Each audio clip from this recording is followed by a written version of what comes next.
Hey guys, this is my first ever PC build. Very excited to be part of, I guess you would call the PC community, PC gaming community. I'm not sure if there's like a proper name. I've always been subjugated to the consoles like Xbox, PlayStation 4, all the way down to GameCube. So, I mean, thanks to everything, obviously, just it's another one of those, hey, pandemic arise, let's do something different. And I thought, hey, what would be a cool project? And that project would be just for me to build a PC. I've always had the desire to do so for quite some time, and I just decided, hey, why not? No time like the present to do something. So yeah, I'm gonna do a little mini tour of all my parts that I have, and then I'll do a recap. So I'm gonna start with the case, which is a Cooler Master Q300L, which I purchased through Amazon for about $45, I wanna say. Yeah, sounds about right, $45. Then we have the motherboard, which is a B550M Pro 4 Azerock. I purchased this through Newegg. I saved, they had a sale, so I saved about $5-10. Thought it was neat. Keep in mind, I'm aware that there's better motherboards out there. I think this is like in the mid-range, you would say. I'm based on what I've read for this motherboard. And here is my crown jewel, and I'm really happy about it. I saved $60 through Newegg. Again, this was through another sale. It's the RTX 2060 SE Ultra. So I think I can overclock it if I wanted to. If I'm reading the description and reading the reviews right, I can do that if I wanted to. Not sure if I'm going to, but I have that option, which again excites me. And I felt like, again, this was another deal that I just couldn't pass up. Here's another deal that I couldn't pass up, is the power supply. I know it says 700 watts, but from what I've read on Best Buy and the price, which was like $60 after total discounts, I just couldn't pass it up. And then we have the AMD 3600 Ryzen 5 processor, another deal which I saved through Micro Center, saved about $20-25. And then lastly, I didn't save anything, maybe a buck or two. I want to say it was quite minimal. It's the G.Skill Ripjaw 16 gig memory sticks, and Western Digital SN550 SSD. This is just 500 gigs. Yeah, 500 gigs. I didn't want to get the 1 terabyte. Just wasn't sure right now how much memory I'm gonna take up. I am aware that since this is base for model, this is for PC gaming, it's gonna take, all this is gonna go up really quickly. Just not sure how much, but again, this is just a start off, guys. So quick recap, I probably saved, not sure, probably a good $100. So this total came about to, before taxes, was about 800, and that sounds quite accurate. And quite normal, and you're probably thinking, well, I mean, that's common for parts like this to spend $800, but I don't know. I thought it was worth it.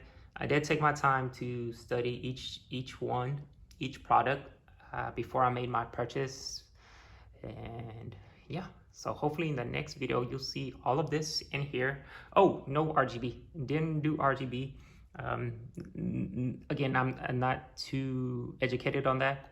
I know it exists. I know what it does for your PC building. Yes, I do, but I just want to be a little bit practical, especially for my first build. All right, so yeah. Okay, so step one, I actually got the CPU in correctly on the first try, which I was really nervous about, because I've been told that if you put the placement of the CPU wrong, you could damage it. But it actually worked like, it just fit in like a glove, which is great. But here's the funny thing, I actually had to read the instruction manual. Who would have thought? These actually come in handy for me to actually know what I'm doing here. Now, I had to mess around with the the cooler. I noticed that the paste is already there, which great. But I had to like maneuver it, and noticed I had to take away these brackets. Whoa, sorry. Take away these brackets for me to put this over that, which I thought, well, again, this is all new to me, so yeah. Okay, this was actually tricky, putting this on the cooler. I'm pretty sure I messed up some of the paste, but pretty sure the placement is correct. So put it in the right sink plug there, or the sink socket. Excuse me if I'm using the wrong lingo here. But yeah, this was the most tricky part so far, which was would have been told not too surprising, but yeah, so far so good, I think, hopefully. All right, so I have the M.2 installed and my gigs of RAM. So far so good. Right now it's gonna be the tricky part is the rest of the stuff, which is I think a lot of cable maneuvering. So we'll see how this works. All right, so there was an issue with the placement, just fitting the motherboard and the GPU in, but I was able to manage it. It took me longer than I really wanted for it to be. And then I had to take out one of the sockets at the end of the CP case so the GPU could fit. It did cause a scratch on the motherboard. I hope it didn't like break any chips, but we'll find out when I turn this sucker back on. I mean, not back on, but on later. So, all right, it powered up. I'm not sure if there's any issues just yet. I haven't hooked it up to a monitor, but so far so good. I'm not sure what the red means, but yeah, so far so good for right now. All right, guys, excuse me. So a lot's happened since my last recording. So the first off, there was a delay in my Acer monitor. This is a 1080 144 hertz IPS monitor. This was delayed a couple of days, so I had to wait on that to make sure, hey, does this boot up? So I know it's a little bit messy, but I actually had a few setbacks. Now, the first one was that the back fan wasn't, the back fan was not turning on, and I forgot that I had to plug in, there was a cable that I forgot to plug in into the motherboard for that to happen. That's fixed. Another thing was, what was it? Trying to remember. I think that was it. All right. So and not only that, I tried to make a Windows installer from my laptop, but unfortunately I didn't have enough space, and I tried to delete stuff and I still couldn't figure out how much space I needed. So I just went ahead and went to Best Buy and grabbed this thumb drive that you see underneath here to see and paid the license, because I ended up having to pay the license. I'm gonna have to pay for the license anyways. So moment of truth. Let's see if this works. So this is on, and let's see. There's a little glare. Sorry for that. Did I turn on my monitor?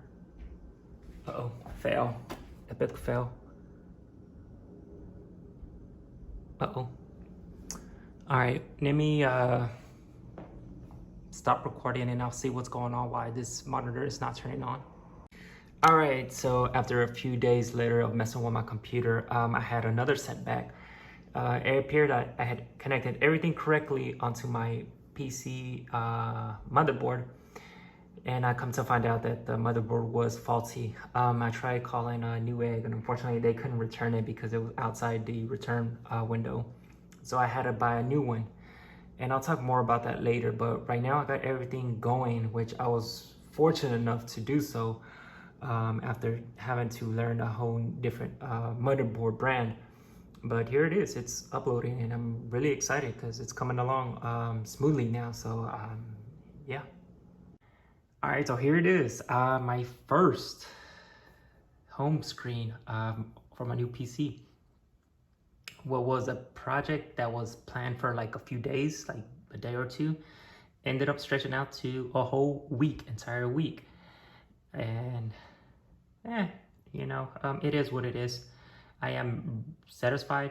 You can tell that this is out of date, but I'll fix that once I connect it to the internet and whatnot. But yeah, I'm excited.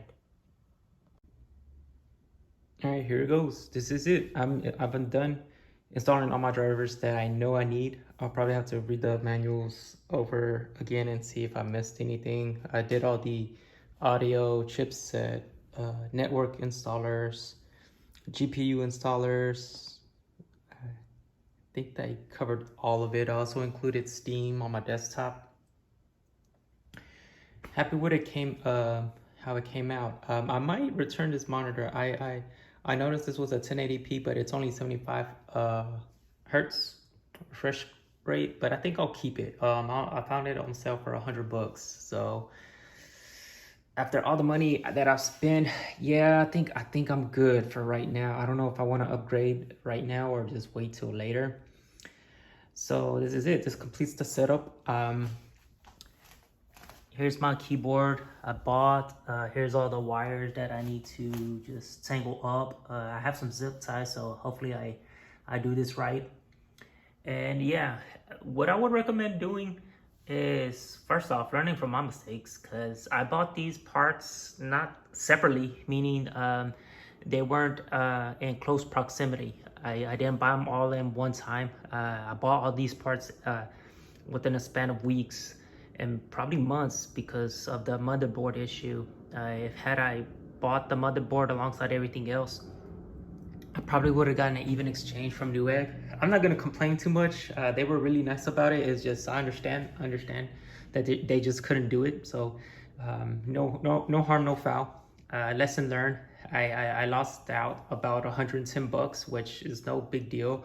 The motherboard that I did purchase was a Gigabyte 550M DS3H, something comparable to what I bought with the B550M Pro 4, which in fact it was a little bit cheaper. I think it was like $100.